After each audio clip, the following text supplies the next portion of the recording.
जय माता दी, जय माँ काली आप सभी को। कैसे हैं आप सभी? आशा है कि आप सभी बहुत अच्छे होंगे और स्वस्थ होंगे। एक बार फिर से एक और नई जानकारी के साथ मैं आप सभी का स्वागत करती हूँ आपके अपने YouTube चैनल काली माँ की बेटी में।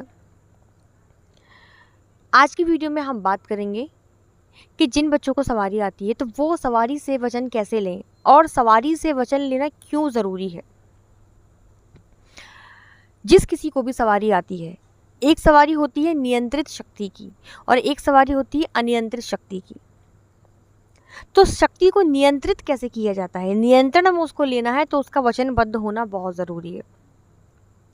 अगर आप सवारी से वचन नहीं लेंगे तो आप जहाँ किसी मंदिर में जाएंगे वहीं आपको सवारी आने लगेगी। आप किसी भी ऐसी जगह बैठे हैं जहाँ पे माँ के जगराते हो रहे हैं, माँ के कीर्तन हो रहे हैं, जैसे ही किसी ने जयकारा लगाया आपको शक्ति शरीर पर खेलनी शुरू कर देगी। ऐसे में कुछ लोग मानते हैं, कुछ लोग नहीं मानते हैं, आपकी हंसी होती है और लोग माँ का भी मजाक बनाते हैं। तो ऐसा क्या करें कि शक्ति हर कहीं आगे ना खेले, हम जब माँ को याद करें तभी माँ आए। कैसे हम माँ से वचन लें, कैसे हम शक्तियों से वचन लें। अब वो शक्ति भगवान शिव जी के भी दूत हो सकते हैं सवारी के रूप में, वो माँ काली की भी योगिनियाँ हो सकती हैं, माँ दुर्गा की भी योगिनियाँ हो सकती हैं, बालाजी के दूत हो सकते हैं। सवारी किसी भी देवी देवता की हो सकती है, लेकिन सवारियों को नियंत्रित करना बहुत ज़्यादा ज़रूरी होता है। अगर सवारी नियंत्रित नहीं होती है तो वो मनचाही गति से चलती है, ऐसे में साधक को भी बहुत दिक्कत आती है। तो सवारियों से वचन कैसे लें, ये सबसे बड़ा प्रश्न है। देखिए, अगर आपके पास गुरु हैं तो गुरु के पास तो सारी जानकारी है, शक्तियों से वचन कब लेना है, कैसे लेना है, और सबसे बड़ी चीज़ कि आप शक्तियों से वचन कब ले सकते हैं। सवारी भी कई तरीके की होती है। जैसे एक सवारी आएगी तो वो बोलेगी ही नहीं, वो आएगी, शरीर पर खेलेगी, जयकारे लगाएगी और चली जाएगी। वो बोलेगी ही नहीं। क्यों? क्योंकि सवारी अपने पूर्ण वेग से नहीं आई है, वो बंधी हुई शक्ति है। वो सिर्फ शरीर पर झूमेगी और चली जाएगी, खुलकर नहीं आएगी। तो ऐसे में आप उस शक्ति से वचन नहीं ले सकते। आपके पास गुरु होना ज़रूरी है। गुरु अपनी शक्तियों के द्वारा पूरी तरीके से शक्ति को हाजिर करेंगे और फिर उससे वचन लेंगे, उससे कारण जानेंगे कि वो क्यों आई है, किस लिए आई है। और दूसरा, एक सवारी वो होती है जो शरीर पर आती भी है, खेलती भी है, झूमती भी है और वचन भी करती हैं, आपसे बात भी करती हैं। तो अगर आपके ऊपर सवारी आती है और बोलती है तो ही आप वचन ले पाएंगे। सवारी आ रही है, झूम रही है, लेकिन बोलती नहीं है, बात नहीं करती है, उसने अपना कंठ बंद कर रखा है, तो फिर आप उनसे वचन नहीं ले सकते। तो जिनको सवारी आती है और बोलती है वो वचन कैसे ले सकते हैं? देखिए, वचन कई तरीके से लिए जाते हैं। सबसे पहली चीज़ तो क्या होती है कि जिनको सवारी आती है ना, उनको छूना नहीं चाहिए। शास्त्र हमारे जो शक्तियों के जो नियम होते हैं उसमें एक नियम ये भी होता है कि जिस किसी को भी सवारी आती है और जिस समय पर उस व्यक्ति के शरीर में सवारी है, ना तो उसको छूना चाहिए, ना उसके पैर छूने चाहिए। आप हाथ से भी उसको स्पर्श नहीं कर सकते हैं और ना ही आप उनके पैर छू सकते हैं। आपको जो भी करना है आप दूर से करेंगे। तो वचन कैसे लेंगे? अगर आपके पास गुरु है तो वो तो वचन ले ही लेंगे, लेकिन अगर आपके पास गुरु नहीं है तो फिर आप वचन कैसे लेंगे? उस समय पर देखिए, आपके घर का कोई एक व्यक्ति होना चाहिए। आपका बेटा हो सकता है, आपके पति हो सकते हैं, आपका पुत्र हो सकता है, आपका कोई मिलने वाला हो सकता है। मतलब कोई भी ऐसा व्यक्ति हो जो शक्ति से बात कर सके, खुल के बात कर सके, डरे ना। क्योंकि कई बार शक्ति बहुत ज़्यादा वेग से भी आती है, बहुत झूमकर भी आती है। तो ऐसा व्यक्ति सामने होना चाहिए जो शक्तियों से बात कर सके खुलकर। तो ये चीज़ मैं आपको बता रही हूँ कि जब शरीर पर सवारी आए तो आप किस तरीके से उससे वचन लेंगे।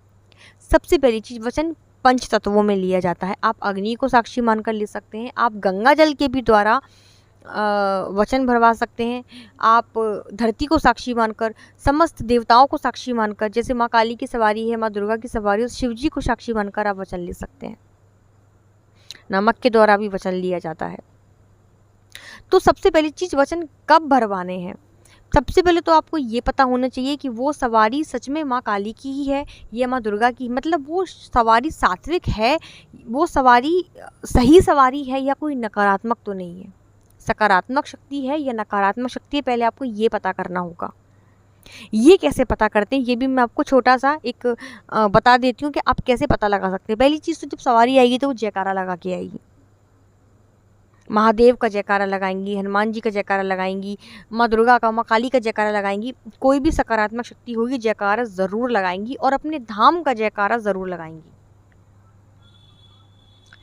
दूसरी चीज़ कि जब भी सवारी आए तो वचन लेने से पहले आप एक बार और श्योर हो जाएं कि वो सवारी सकारात्मक है या नहीं।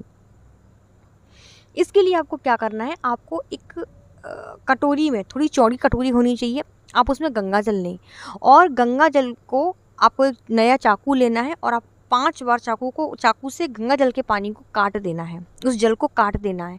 और काट कर आप मनी मन में अपने जो भी आपकी इष्ट हैं आप उनका ध्यान करेंगे। अगर आपके पास गुरु मंत्र है तो आप उनका ध्यान करेंगे। आप माँ काली की सेवा लेते हैं तो आप क्रीम बीज मंत्र का जाप करेंगे और जाप करते हुए आपको गंगा जल के पानी को चाकू से काट देना है। उस कटे हुए पानी को आपको शक्ति को पीने को देना है। अगर वो सकारात्मक शक्ति होगी तो वो उस पानी को पी लेंगी, गंगा जल को पी लेंगी। लेकिन अगर वो नकारात्मक शक्ति होगी तो वो उस पानी को छुएगी भी नहीं, क्योंकि वो पवित्र जल है, वो गंगा जल है। तो इससे आप जान सकते हैं कि वो शक्ति सकारात्मक है या नकारात्मक है। अब जब आप जान चुके हैं कि शक्ति सकारात्मक है तो आपको अब वचन कैसे लेने हैं और कौन कौन से वचन लेने हैं। सबसे पहला वचन आपको लेना है, आपको एक लोटे में या एक किसी भी पात्र में, किसी कटोरी में गंगा जल भरना है और गंगा जल लेके जो जिस व्यक्ति के ऊपर भी सवारी आ रही है, जिस बच्चे के ऊपर सवारी आ रही है, उसके सीधे हाथ में गंगा जल दे देना है। गंगा जल देने के बाद आपको माँ से बोलना है, या जिसकी भी सवारी है आपको उनसे बोलना है कि माँ पहला वचन आप हमें ये दीजिए कि आप कभी भी इस तरीके से शरीर पर नहीं आएंगी कि हर कहीं जागरण में आ जाना है, हर कहीं भजनों में आ जाना है। हम जब याद करेंगे आपको तभी आना पड़ेगा, मतलब हर कभी आपको शरीर पे आके नहीं खेलना है। तो अगर माँ हाँ भरती है उनको हाँ करेंगी, ठीक है। हाँ करने के बाद फिर आपको दूसरा वचन भरना है, क्योंकि गंगा जल हाथ में लेके कोई भी शक्ति गलत वचन नहीं भरेंगी। और शक्तियों का क्या होता है कि अगर उन्होंने एक बार वचन भर लिया तो वो शक्तियाँ ज़िंदगी भर अपने वचन पर कायम रहती हैं। कभी भी कोई भी सकारात्मक शक्ति कभी किसी वचन को भंग नहीं करती। शक्तियाँ वचनों की बड़ी पक्की होती है। नकारात्मक शक्ति तो अपने वचन को तोड़ देती है, लेकिन सकारात्मक शक्तियाँ, दैवीय शक्तियाँ कभी भी वचन को नहीं तोड़ती। इसलिए बोलते हैं शक्तियों को हमेशा नियंत्रित रखना चाहिए, वचनबद्ध रखना चाहिए। तो पहला वचन आपको यही लेना है कि माँ आप कभी भी इस तरीके से शरीर पर ना आए, हम जब आपको याद करें तभी आप शरीर पर आएंगी। दूसरा वचन आपको लेना है कि हमारे परिवार में, घर परिवार में, हमारे घर के किसी भी व्यक्ति पर, किसी भी मेंबर पर किसी भी प्रकार का अगर कोई संकट आता है या किसी भी प्रकार का कोई तंत्र किया जाता है तो उस तंत्र से सिर्फ और सिर्फ आप ही रक्षा करोगी। हमारे कुल देवी कुल देवताओं को मनाने में हमारी मदद करोगी, क्योंकि अगर कुल देवी कुल देवता आपसे प्रसन्न नहीं होंगे तो आप किसी भी शक्ति को प्रसन्न नहीं कर पाएंगे। कुल देवी कुल देवता और आपके पितृ ही होते हैं जो किसी भी साधना में आपकी मदद करते हैं, और आप जो साधना में सफलता पाते हैं ये उन्हीं का आशीर्वाद होता है। तो दूसरा वचन आपको क्या लेना है कि हमारे घर में किसी भी प्रकार का तंत्र मंत्र हो, किसी भी प्रकार की नकारात्मक ऊर्जा हो, माँ आप सदैव उस संकट से हमारे घर की, हमारे परिवार की रक्षा करेंगी। पहला वचन, जब भी मैं आपको बुलाऊंगा तब आपको आना होगा। दूसरा वचन कि हमारे घर में किसी भी प्रकार का संकट आए आपको हमारी रक्षा करनी होगी। तीसरा वचन आपको लेना है कि हमारे कुलदेवी और पितरों को मनाने में आप हमेशा हमारी मदद करेंगी। ये 3 वचन आपको लेना ही लेना है। अगला वचन आपको ये लेना है कि माँ हम आपके बच्चे हैं, कभी जाने अनजाने हमसे किसी भी प्रकार की गलती हो जाए या हमारे घर परिवार के किसी भी सदस्य से जाने अनजाने कोई भी गलती हो जाए तो माँ हम सब आपके बालक हैं, हम सब आपके अज्ञानी मूर्ख बच्चे हैं, आप हमें क्षमा करें और हमेशा हमारे परिवार पर अपनी कृपा बनाए रखना। घर के सभी सदस्य सही राह पर जाएं, घर में एकता बनी रहे, शांति बनी रहे, ऐसी कृपा माँ आपको हमारे परिवार पर बना के रखनी है। इस प्रकार से आप माँ से ये वचन लेंगे। अगर गंगा जल नहीं है तो आप शपथ लेकर भी उनसे वचन ले सकते हैं। शिव जी की शपथ ले सकते हैं आप, जो उनके सहायक देवी देवता होते हैं, आप उनकी आन लेकर भी माँ से वचन ले सकते हैं। आप ब्रह्मा विष्णु महेश इन तीनों देवताओं को साक्षी मानकर वचन ले सकते हैं। आप धरती मैया को साक्षी मानकर, अग्नि को साक्षी मानकर वचन ले सकते हैं। तो ये मैंने आपको जानकारी दी है कि आप किस प्रकार से सवारी से, शक्ति से वचन ले सकते हैं। तो ये थी मेरी आज की जानकारी। आशा है आपको वीडियो पसंद आया होगा। वीडियो अच्छा लगे तो वीडियो को लाइक जरूर करिएगा। कमेंट में सभी को जय माता दी, जय माँ काली ज़रूर लिखना है। मैं मिलती हूँ आपसे दूसरे वीडियो में, तब तक सभी को जय माता दी, धन्यवाद।